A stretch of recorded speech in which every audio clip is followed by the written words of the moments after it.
سکھائے۔ اچھا مجھے آپ یہ بتائیں، نماز بے حیائی سے روکتی ہے؟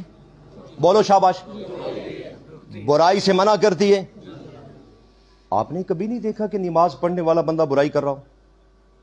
بھائی تم ہی تو ہم سے کہتے ہو فلاں بندہ نماز بھی پڑھتا ہے، جھوٹ بھی، فلاں بندہ نماز بھی پڑھتا ہے، چھریاں بھی چلاتا ہے، دھوکہ بھی دیتا ہے۔ پھر یہ قرآن پاک کی آیت ان الصلاۃ تنہی عن الفحشاء والمنکر، نماز بے حیائی اور برائی سے۔ علماء نے بڑے معنی کیے، توجہ سے بات سمجھیے، بڑے معنی کیے۔ کسی نے کہا حکیم کے پاس جاتے ہو، کہتا ہے یہ دوائی تمہاری مرض کا علاج ہے، اس میں ہے فائدہ، اب اس میں علاج ہو یا نہ ہو وہ تو نہیں، وہ دوائی تو علاج کے لیے بنائی گئی۔ اور بعض لوگ اس کا علاج میں پرہیز نہیں کرتے، وہ علاج پورا۔ اللہ نے کہا نماز میں بے حیائی اور برائی کے روکنے کی طاقت ہے۔ ایک جواب اس کا حضرت عبداللہ ابن عمر نے دیا رضی اللہ تعالیٰ عنہ۔ ابن عمر نے فرمایا ان الصلاۃ ای القرآن، ان الصلاۃ ای القرآن۔ ابن عمر نے کہا رضی اللہ تعالیٰ عنہ، نماز مراد یہاں اللہ کا قرآن ہے، قرآن۔ نماز سے مراد یہاں اللہ کا قرآن پاک ہے۔ امانہ یہ ہوگا کہ ان القرآن، اے بے حیائی برائی سے جو چیز منع کرتی ہے وہ رب کا قرآن ہے۔ اور یہ قرآن و حدیث میں نماز قرآن کے اوپر بولا گیا ہے، قرآن پاک نماز بول کر قرآن پاک مراد لیا گیا ہے۔ مثلا قرآن کہتا ہے لا تجہر بصلاتک ولا تخافت، اے میرا پیغمبر نماز کو اونچا بھی نہ پڑھ، نماز کو بہت آہستہ بھی نہ پڑھ، درمیان میں پڑھ۔ بھائی اونچی نماز پڑھی جاتی ہے یا قرآن پڑھا جاتا ہے؟ یہ جو رسول اللہ نے فرمایا کہ دن کی نمازیں گونگی ہیں اور رات کی نمازیں بولنے والی ہیں، اس سے مراد نماز اللہ اکبر تو چاہے رات کی نماز ہے یا دن کی نماز ہے، اس میں تو یہ اونچی کہا جائے گا نا۔ یہ گونگا ہونا اور نہ بولنا یہ قرآن پاک کے اعتبار سے ہے۔ قرآن اونچا ہوگا وہ نماز جہری کہلائے گی، قرآن پاک آہستہ ہوگا تو وہ نماز سری کہلائے گی۔ یہاں پر بھی الصلاۃ کا لفظ قرآن پہ بولا گیا ہے، الصلاۃ کا لفظ یہاں پر بھی قرآن پہ۔ ان الصلاۃ تنہی، اے لوگوں اگر برائی سے رکنا چاہتے ہو تو برائی سے روکنے والی کتاب اللہ کی ہے، قرآن پاک۔ قرآن پاک کی طرف آؤ گے انشاءاللہ برائیاں ختم ہوگی۔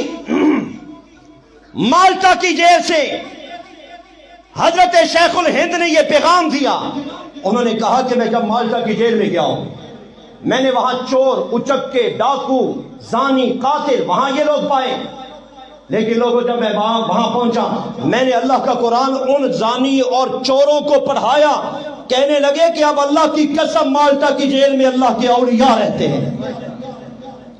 سب نے توبہ کر لی۔ اصل برائیوں سے روکنے والا کون ہے؟ اللہ کا قرآن۔ اگر تم شرک سے بچنا چاہتے ہو تمہیں قرآن پڑھنا پڑے گا۔ تمہیں کس نے کہا کہ شعر و شاعری سے شرک ختم ہوتا ہے؟ تمہیں کس نے کہا کہ مولویوں کی پگڑیوں سے شرک ختم ہوتا ہے؟ شرک ختم کرنے والی چیز ہے اللہ کا قرآن۔ قرآن کے قریب آؤ گے شرک۔ بڑا شور پڑا ہوا ہے، مردے سنتے ہیں یا بڑا شور ہے، مردے سنتے ہیں یا نہیں سنتے؟ یہ رہا پورا رب کا قرآن۔ 6000 سے زائد آیتیں قرآن پاک میں، ایک آیت بھی ایسی تم قرآن سے نہیں پیش کر سکتے جس میں یہ ہو کہ مردے۔ یہ پورا قرآن۔ انک لا تسمع الموتى میں پیش کرتا ہوں۔ میرے حبیب آپ مردوں کو سنا، ما انت بمسمع من فی القبور میں پیش کرتا ہوں کہ جو قبر میں جائے وہ آپ ان کو سنا۔ یہ قرآن پڑھا ہوا ہے، اللہ کا قرآن ہے۔ قرآن پاک کے پیچھے چلو۔ بخاری حدیث پڑھ رہا ہوں، صحابہ میں بڑا نام ہے حضرت عبداللہ، حضرت ابی بن کعب کا رضی اللہ تعالیٰ، بلکہ سب سے بڑے قاری حضرت ابی ابن کعب تھے، اور صحابہ میں سب سے بڑے عالم حضرت ابو بکر صدیق تھے رضی اللہ تعالی عنہ، اور ہمارا ایمان ہے سب سے بڑے جج حضرت علی تھے رضی اللہ تعالی عنہ، اور ہمارا ایمان ہے حسن و حسین جنت کے سردار ہیں، ہمارا ایمان ہے حضرت فاطمہ الزہرا جنت میں عورتوں کی سردار ہیں۔ اے لوگوں، ہمارا ایمان ہے ان تمام صحابہ میں سب سے زیادہ قرآن کو جاننے والے عبداللہ ابن مسعود ہیں رضی اللہ تعالیٰ عنہ۔ حدیث بخاری ابن مسعود نے فرمایا رضی اللہ تعالیٰ، قرآن پاک 6000 سے زائد آیتیں، کس کس جگہ پہ یہ آیت اتری، حضور علیہ السلام کی شان اس وقت کیا تھی، میں سب کچھ کو جانتا ہوں۔